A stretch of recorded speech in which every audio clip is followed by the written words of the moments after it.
We're going back to Australia this morning. We've had about 5 hours of sleep. I was in Hong Kong yesterday. Hamish got stranded in China. No, I didn't get him arrested, just stuffed the train tickets up. But we are reunited now. We are reunited. Together. Ni hao. Good check out. Okay. Do you need a copy? No.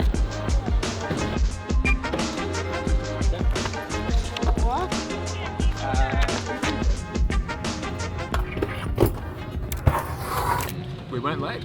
We weren't late, actually, for a first time. I've got a call to make. I've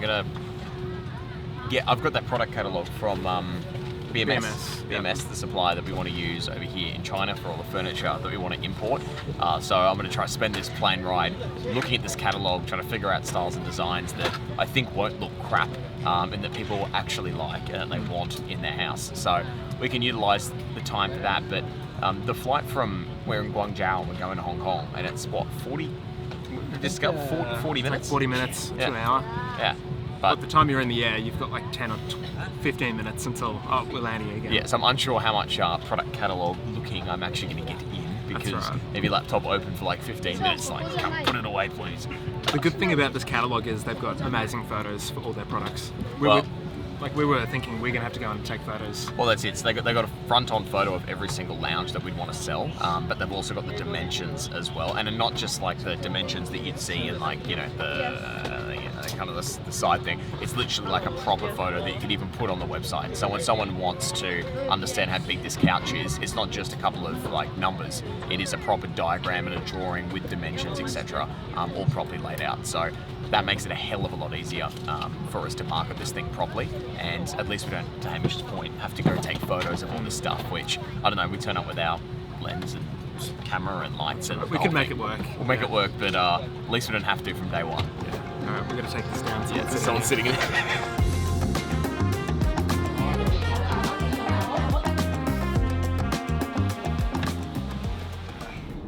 I think there's something special here with a subscription model that's different. If I was to go and pitch, the Today Show, for example, which is a big morning show program in Australia, there's one similar in the US, and say, hey, I'm starting a furniture business, you should have me on and I'll talk about it. They'll say, really? We don't care. But the narrative of like, this is going to be a subscription business. No one has ever offered furniture as a subscription, and it's so current at the moment, given the cost of living pressures for Australians and people in the US, that I'd love to come on and talk about how people can have, the pieces, the furniture of their dreams, without having to go into credit card debt or, try and split the payments up into some ridiculous time frame. So it's a new story and it's a new way of thinking, and I think there's potential to really start pushing it through the media. The other alternative is like Facebook ads and stuff like that, but again, like, people don't know about this model. People need to be educated on what it actually is, and they just need awareness. Like, you need to drive awareness that there is something like this that's out there, and get other people who are authorities talking about it. So I think media is kind of one of the best approaches to start with.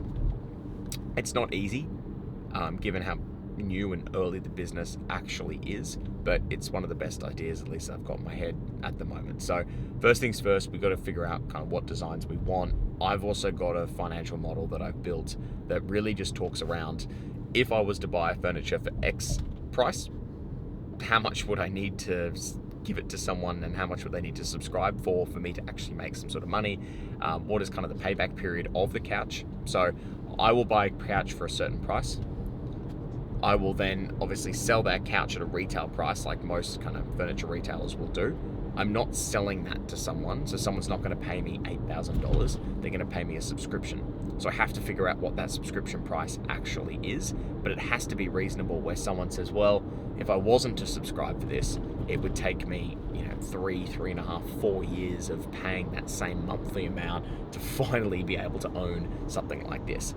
So that's kind of the logic behind it, and I've got this Excel model that I've built that makes it really easy for me, at least, to plug in and say, hey, I'm going to buy a couch for this price. I think I could sell it retail for this price. It might be an X% markup, which therefore means that I think I could charge this for it monthly, and then I'll have some sort of break-even period within X number of months after someone first subscribes for it.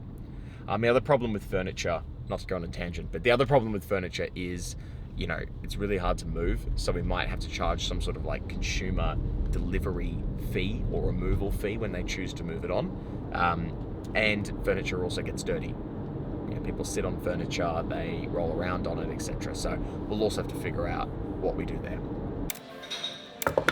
So I think we'll make it to the flight, thankfully, and we just have enough time to smash some food here at the lounge. But one of the best perks of flying a lot is you get this upgraded status tier. Now we're going economy, so we essentially should be sitting, you know, on the little seats, you know, in a cafe or something, trying to forage for some food. But we're sitting here in the first class lounge at Hong Kong. And then the reason is because I fly a lot and you get different status credits and status points. So the best suggestion, the best thing I've ever done is fly with one airline, which in Australia it's Qantas, and you work your way up different status tiers, which then also means that you get status across all the One World airlines, part of the alliance, which means you can access all their lounges even if you're flying economy. So it's the best thing, and you can bring a guest in, so it works quite well. So anyway, free wine, free food, free everything. It's a good deal. Cheers. Cheers. Yeah, I'm gonna get kicked out. All right, let's go. Come on.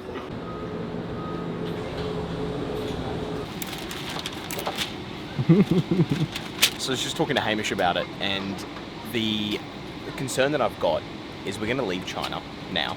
We're going to go back to Australia, and we have to essentially get back on another flight to come over here to find more supplies if we need them.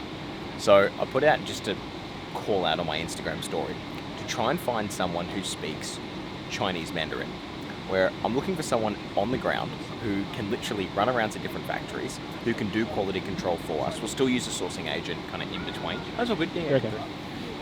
We can still use a sourcing agent in between, but it'll just give us a much better idea of what is actually going on, and it's someone that we can know, we can trust, and we can work with one-on-one. So I don't know how I'm going to find this person, frankly, but ideally they can either be here in China, they speak great English, can speak Chinese, or they could be in Australia and they speak Chinese, and we can just fly them over to China to go and look at the stuff that we're actually exporting.